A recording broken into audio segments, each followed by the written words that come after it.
Hello, everyone. This is your host, Manoj Tandon, with another episode of Dark Rhino Security, Security Confidential. And today we have another rock star guest joining us. He is Philippe Umo. He joins us all the way from France. He is the CEO and founder of CrowdSec. Check them out. It's an open source multiplayer firewall that's able to analyze visitor behavior and provide an adapted response to all kinds of attacks. Very cool. And there's a huge open source component to it. He is using crowd power to generate a global IP reputation database to protect user networks. We're going to hear about more of that here in a minute. But also, what you may not know about Philippe is that he has created 5 startups, seeded 10 of them, which is amazing. And in his spare time, he's a public speaker and a drone pilot and likes to ride horses. Welcome to the show, Philip. Thank you, Manoj. You know a lot about me, and I also love pinballs, but that's for another conversation, I guess.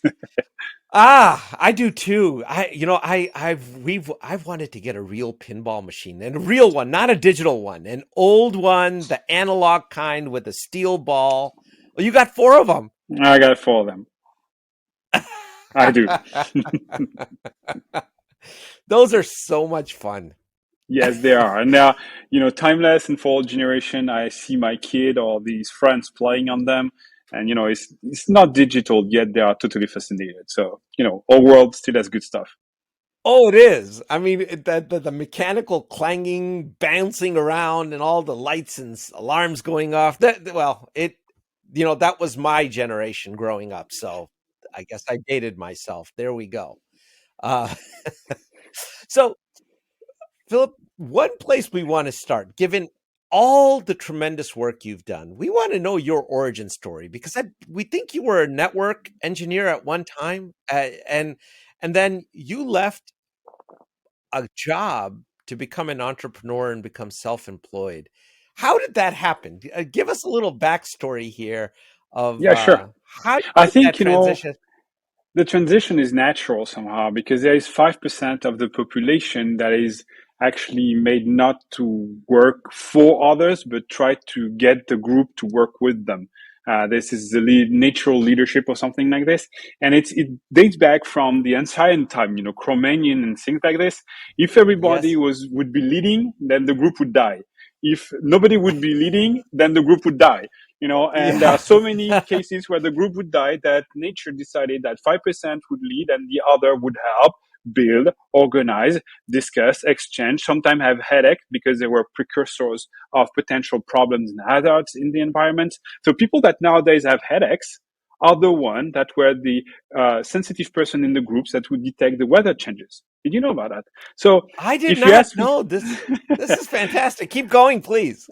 So if you tell me where it comes from a long, long time ago, but more precisely and more accurately, it dates back from my 14th or 15th. I told my parents, I don't want to be working for someone. I want to run a company of my own and have my group working together. And I'm pretty sure I can do that. So my parents had the only reaction they could have, say, finish your study first.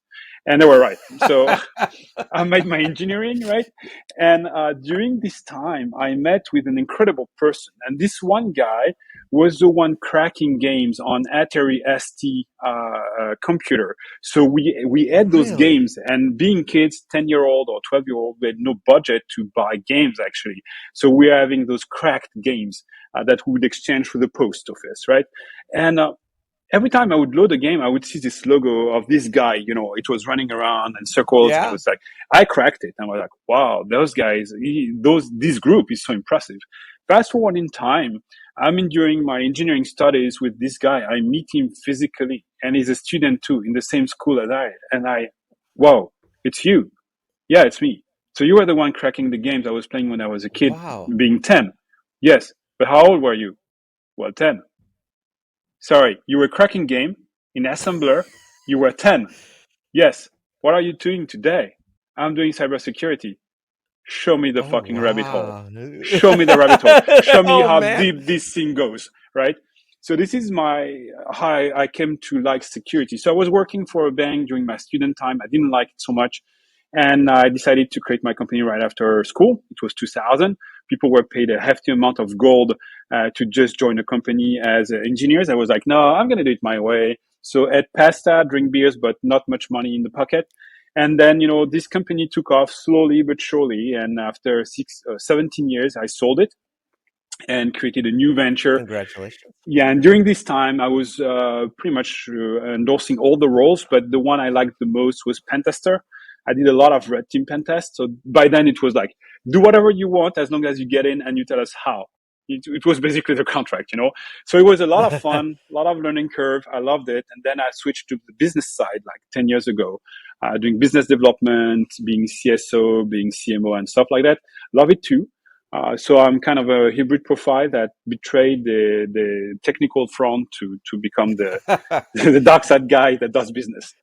I don't know if you betrayed them. I think it's an inspiring story because, there's this impression that, especially in cybersecurity, that there's a back room of people in hoodies that are just working and you never see them.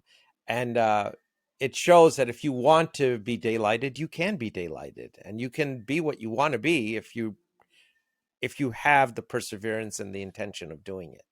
And most of us, we need variety. Otherwise the mind gets bored. And when you get bored, you're not that good. Oh, And on top of that, being a pen tester, you can only be that kind of person for eventually 8 to 10 years, because after you have a family, you have friends, you cannot dive continuously into new exploits, new techniques, and so on. And you just have to settle down and let pass this to someone else. And I had a very brilliant right arm, and the guy took over and is now my CTO, by the way. that's fantastic. And that is the number if you go back and look at some of our old episodes, been a lot of people, younger people that we've had on that wanted to start their life off as pen testers. It seems to be the number one thing in cyber. It's like, I want to be a pen tester. I want to be an ethical hacker. That's the term everybody uses. But you're absolutely right. And for our listeners, take his advice seriously, because that's absolutely correct. After a while, you do get bored and you do have to settle down. And it's a profession where you have to be on top of your game all the time. And it's just the way it is. Mm. So, there's a lot of people who think about becoming an entrepreneur and want to be a leader. What do you think are the biggest hurdles in making that transition? It seems for you it was natural. You're a natural leader, but still there must have been some hurdles.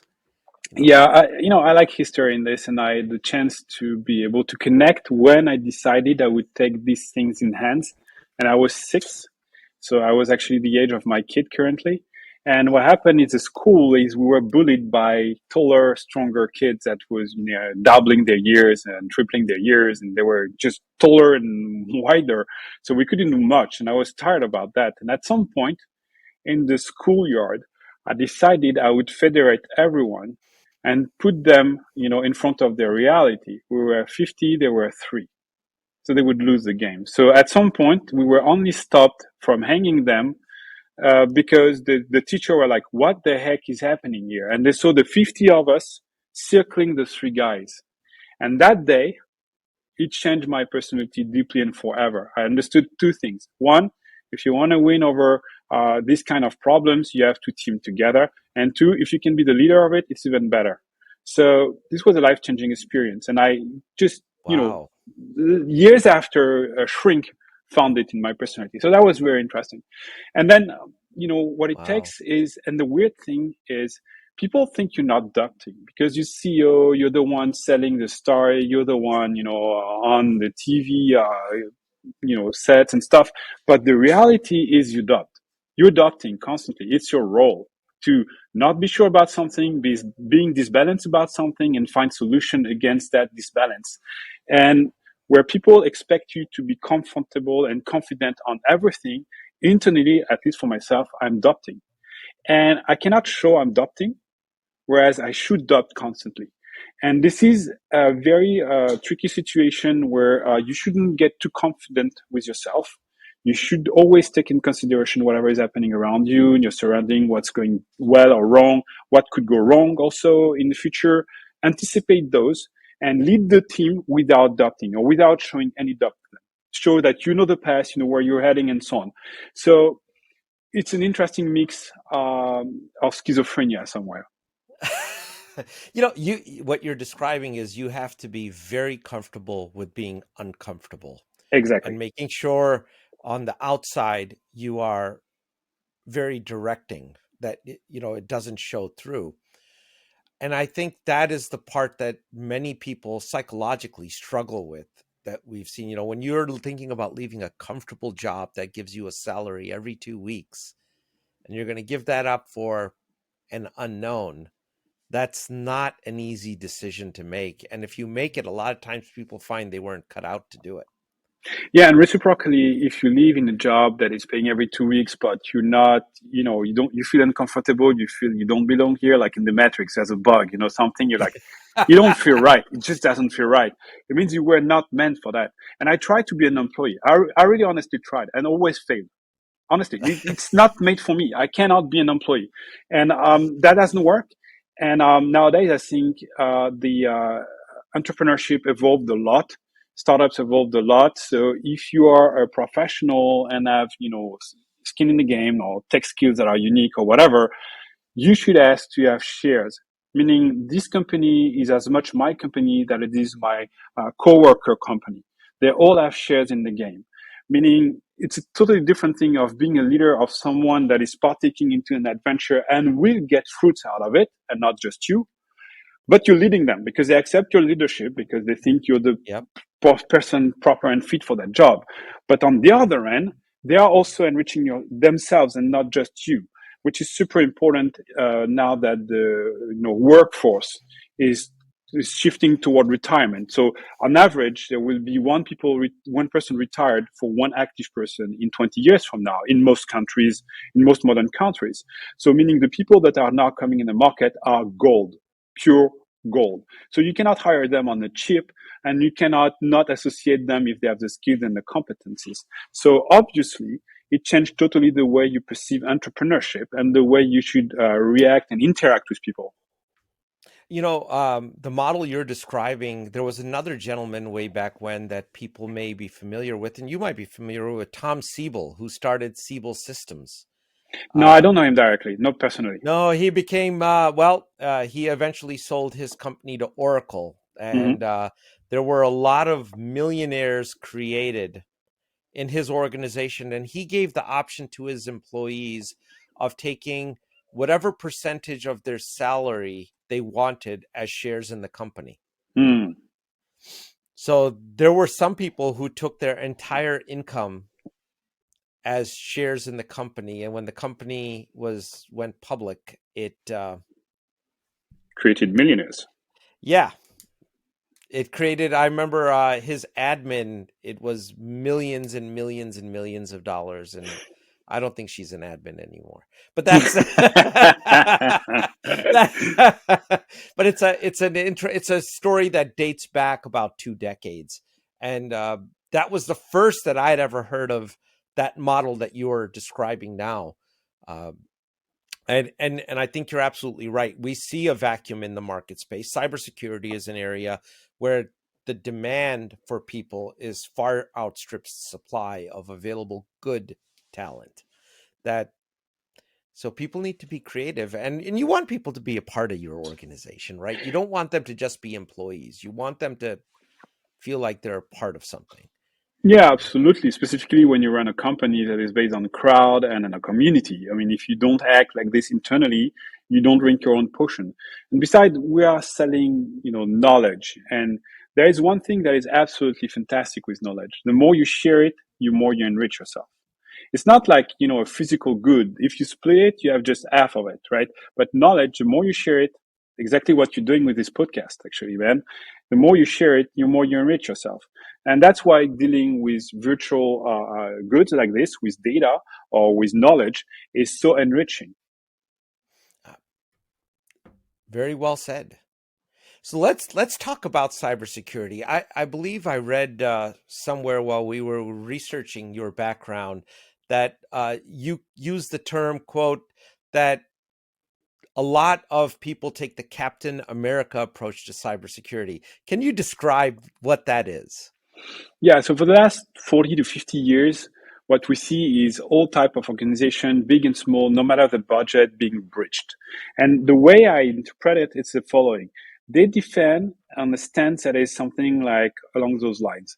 They create a super soldier. So this corporate entity create a super soldier with tremendous tools, which could be laserized with Sure. fantastic data, the goggles that see through things, the X-ray goggles, and then they have the Batmobile, and then they have the Captain America shield and the jetpack and everything.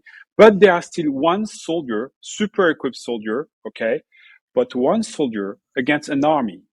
And what proved true over the years is that when you fight alone against an army, except in Hollywood, you die. Period. You lose. Yeah, That's all. And absolutely. that's exactly what's happening. So the CrowdSec approach is the following. If you want to beat an army, you need a bigger army.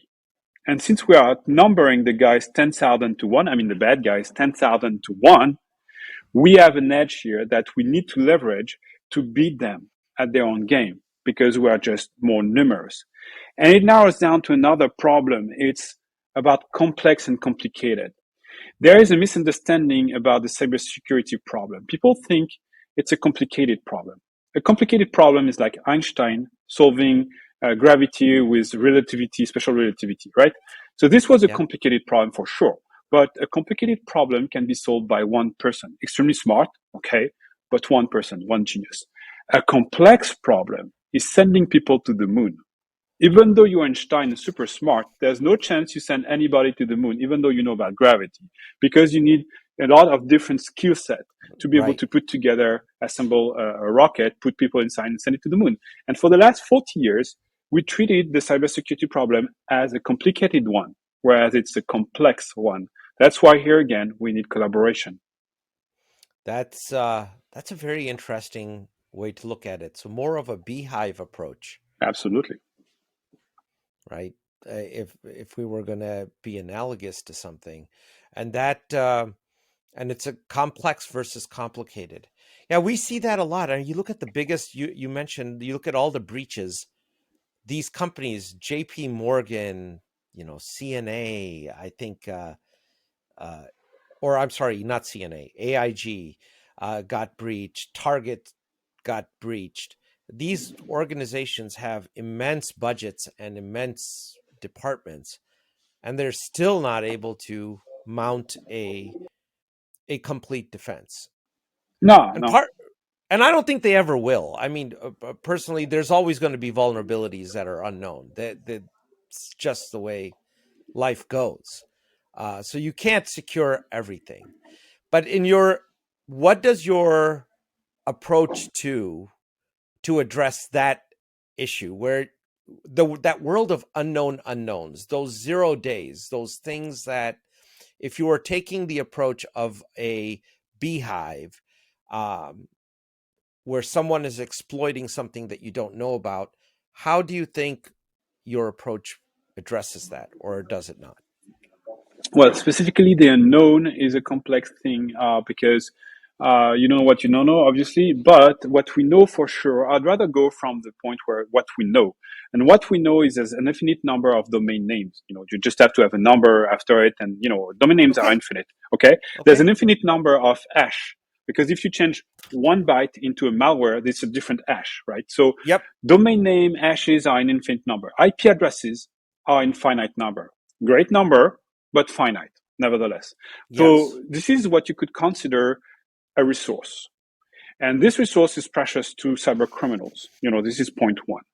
And what they do is they use those resources to scan you, to inject malwares, to try passwords, to scalp product from a website, to enumerate numbers from a VoIP system, to check credit card numbers and so on. Every attack has one common point in the world. It's carried through a public IP address, Yes. right? Or not every, because there are Bluetooth and stuff like that. But if we exclude those things, like publicly speaking over the internet, there is one common point. Everybody use an IP address to reach out their target.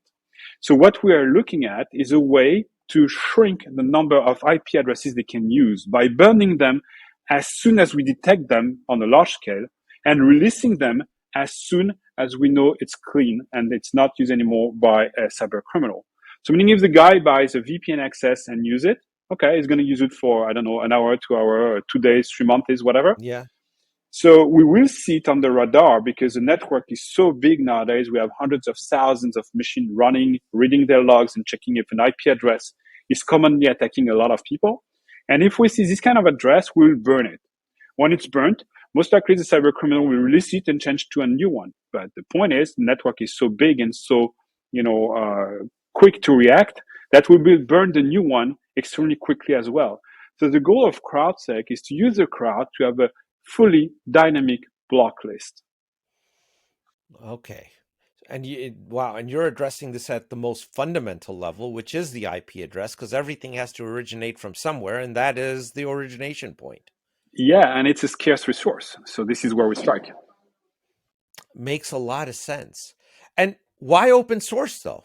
Why do it with open source?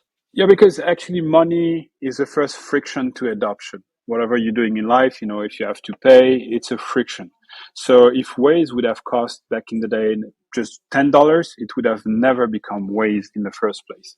So friction, this friction we want to remove. So let's make it free, right? Because the product is made to gather signals, and what we sell is the data. So the product as such, we gather signals, has to be free. Makes sense. So if it's free, let's make it open source as well, because we were open sourcer forever. We are really interested in this community and this thought process. So we said, okay, let's make it open source so that people can contribute and that they can check that it's not a new SolarWind in the making. SolarWind was this editor that, Yeah. actually had closed source and it was rigged and the people used their product and they were backdoored and so on. Not because SolarWind wanted it, it's because they were compromised. Here, Yes, they were. yeah, the source code is open and you can check it. And by the way, it has been audited many times. So we know it's clean. So you can install it on your software, hardware, wherever you want. You can put it in a box. You can adapt it to whatever context you have. So then two questions on that, and I think you started to direct us to an answer on one of them, but I'm still going to ask it directly, is how do you then monetize an open source platform? And secondly, how do you control the development cycle on an open source platform to where if you're able to monetize it, a paying customer is going to be expecting regular updates? Yeah, so I'll tackle the second one if you okay, and then go to the first one. So on Okay. the aspect of how we deal with our roadmap, obviously the community has been influencing a lot the roadmap, and now clients are also influencing the roadmap because they say we need this Palo Alto connector. So typically Okay. Palo Alto, if you're using it, you're probably a large company, so you're probably not on the free plan. So obviously the community didn't ask for it directly, but the power users and the company were asking for it. So it's a constant arbitration in between what we're doing ourselves and what we deem is worthy of our time or our clients are asking. But it's not so complicated to put together actually as a balance because the team is large enough because we have revenues. And the revenues that are coming from companies that want to get the global picture on a constant basis. So if you use a free product, you're protected by the community block list, by the product itself. But if you are a premium member or an enterprise grade client, you would get real time information about new IPs popping on the radar or disappearing. You would have access not only to the 25,000 or 35,000 IPs that are in the block list, but to the 15 million we know about. You will have premium services you can leverage online with a SaaS console, which is super cool. You can, act on decision, delete them, add them, include other block lists you already have from other sources. So we provide extra services, and obviously we retain all the attacks that were sent against you. 7 days for free, 1 year if you're paying. So it's pretty easy to cut, to have a line in the sand saying, guys, we're offering a tone lot for free. Now you understand that we also have to make money. So this is the line in the sand. And on this side of the line, it's Okay. paying. And honestly, the community was very understanding on that. They were scared at the very beginning, thinking, oh, it's too good to be true. It's too good to be free. Now that they understand the model, they're okay with it because they say, okay, we'll never be screwed up because, the guys are clean with their model. We know where they make money. So So that leads to another couple things here. Third party risk, and this we've seen come up multiple times, just anecdotally in our own discussions with prospects, where when you introduce the notion of open source, there's some companies that have legal teams and departments that get very anxious with open source because they're like, it represents a third party risk that we can't hold anybody accountable for, because it is open source, it's crowdsourced. So Yeah, it's true. It's accountability is one thing, but you're held accountable for something only if you are making specific promises around it. Here in open source, what we promise it's free. It's the code is open. You can check into it. The licenses we are using are not leaky, meaning if a license has another model than our own, we are not infected by the license model. So we are MIT license, and if someone is using a Affero license, for example, we won't use their product or their components because we don't want to have a leak in between the licenses. We want it to be clean. Now, premium users are getting support. They have support from our company. We have a team to help them, and we are accountable for that. Now, the free users that are using the MIT license, it's like if you're using a Debian. It's for free. You don't get any support. We're not responsible for what you do with the product, but it's free. So it's up to you also to assume that part. very good. I'm glad you answered it that way, because I'm sure there's some people out there that can make use of that. When we say it, nobody believes us, but hopefully coming from you,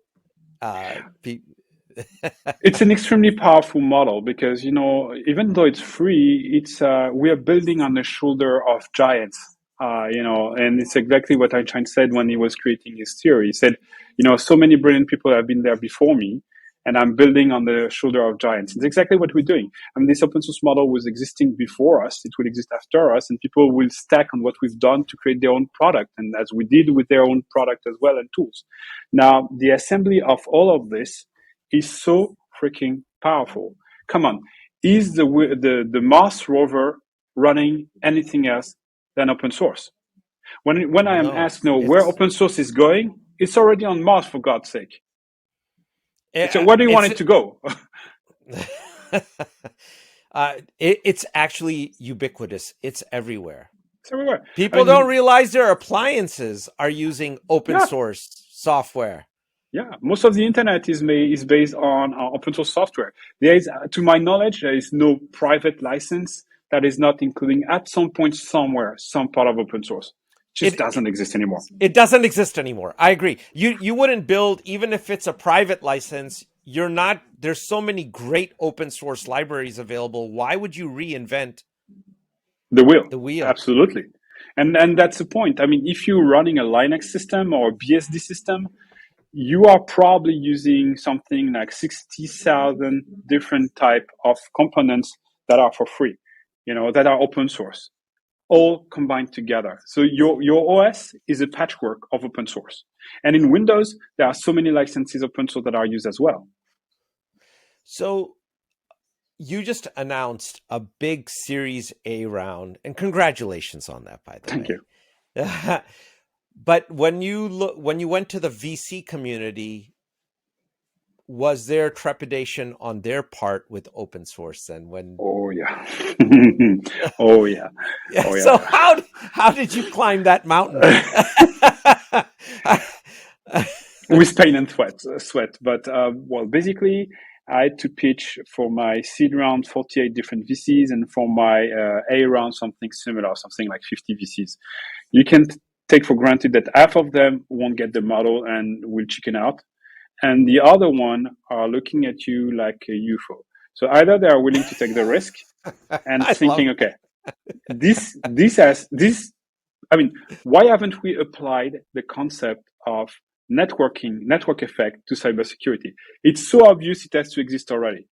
I'm taking the part that already went through the open source thingy, because some of them are really, really having a problem with it. But once you've eliminated 50% of them, the other part is like, Well, it has to exist because, it's obvious that you need a network effect in cybersecurity. I'm like, you know what? The best proof is that it does not, that network effect are everything but discrete. If it's a network effect, you know about it already. I mean, that's the point of network effects. So if you don't know about it, it's because it doesn't exist already. That's period. And they were like, okay, we'll prove you wrong. And I'm still waiting for that. The other, no, it just doesn't exist. So, and also there's something different here. What they saw that others didn't see, most likely, is that we are analyzing something in a unique way. So there are several networks that are spanning across the world at a world scale. Like, for example, if we take CrowdStrike, they're analyzing binaries on a world scale. Nobody can say anything against that. There are so many machines running CrowdStrike. Their XDR is great. They are checking into the binaries day in, day out. So they have the behavior of the binaries and so on. So they are doing binary analysis on a world scale. You can talk about like Akamai that is doing kind of a WAF on a world scale, right? The web application firewall. So they see what's happening on a world scale as well. And there are honeypot systems. Some of them are very large, counting hundreds or if not thousands of machines. But they are looking at the background noise of the internet and the automated exploitation of CVEs, right? So these are the three kind of networks that are detecting something on the global scale. What we are is different.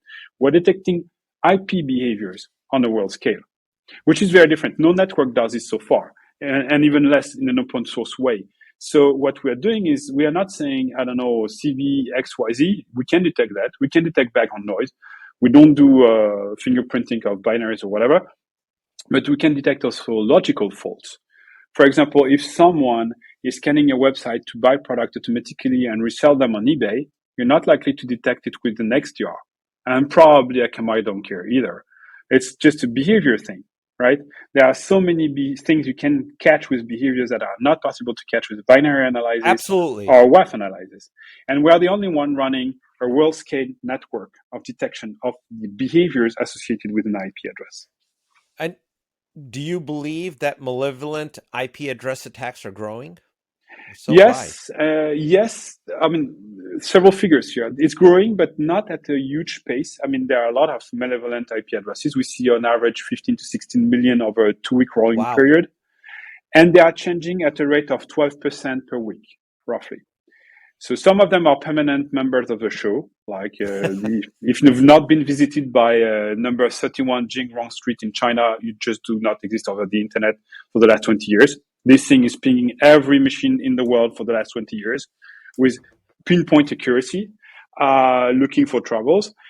But there are a lot of addresses that are just, vanishing over time, or over a week or so.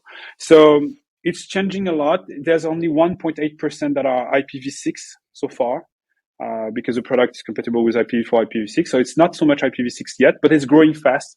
The trend is growing quickly on IPv6. Over the last 6 months, we saw a 50% growth. So it went from 1.2 to 1.6 very quickly, actually. 1.8, sorry, very, very quickly. So yeah, that's the way, that's the global thing we start to see on the network level. So see, you're describing a highly dynamic environment. How do you ensure the accuracy that what you're labeling as being malevolent or has been released? How do you ensure the accuracy of that? So it's probably, you're touching on the most important point here, because we are injecting block lists directly at the firewall, load balancer, reverse proxy, or WAF level, directly sometimes in your workload that are dealing with the business. So we cannot be wrong. We cannot have a false positive. Okay, we cannot be victim of poisoning. So the two risks we have here is, the first one is poisoning. So someone trying to trick us into thinking that your IP, for example, is bad. But it's a false report. It's a false flag attack, if you want, right? Yeah. And the other one is making an honest mistake, like mistaking, for example, the Google bot for a bot that would be stealing your data online. So that would be the two risks we have. So how we deal with it is the following. The network is so large that we need to have a consensus in the network in real time. So it's stream processing. So at any given moment in the day, we have a number of people expressing an opinion against an IP address. And those entities are so different because they're on different IP ranges, or running different workloads in different places, and so on, and they have been installed at different times, that we know that no cyber criminal can get hold of such a diversified network in such a time.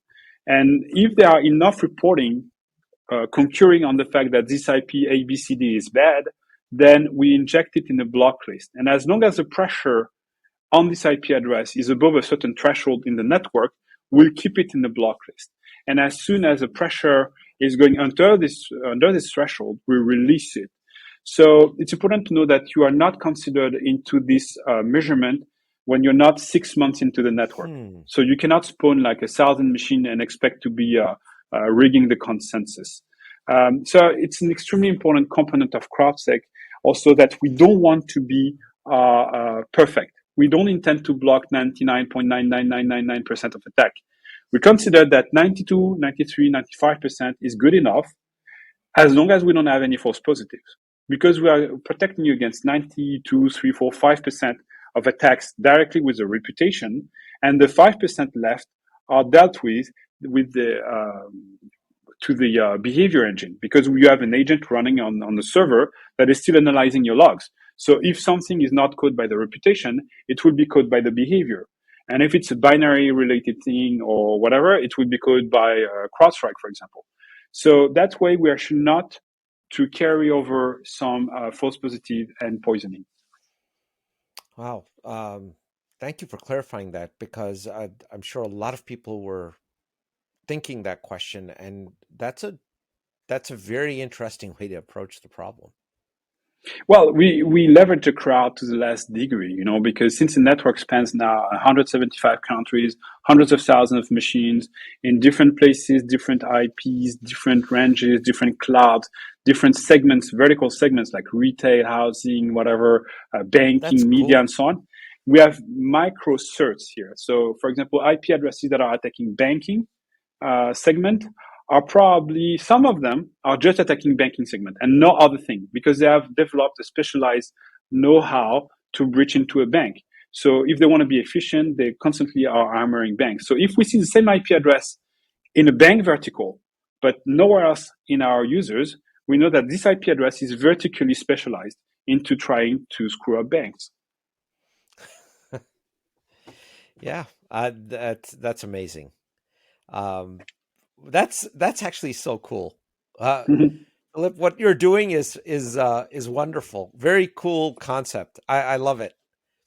So I know we're coming up. We have 3 minutes left here. I wanted to also give you a chance to plug anything that you would like to. Are you making any appearances? Are you on any books, writing any books, being part of any charity events, running a horse race, whatever you'd like our audience to know.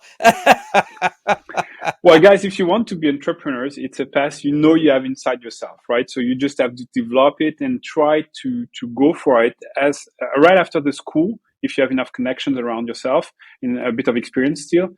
But before you have loans, before you have wife and kids or husband and kids, because then it becomes more complicated to take risk. So there are 2 periods in your life where you can take risk, right after school or after 1 or 2 years of experience.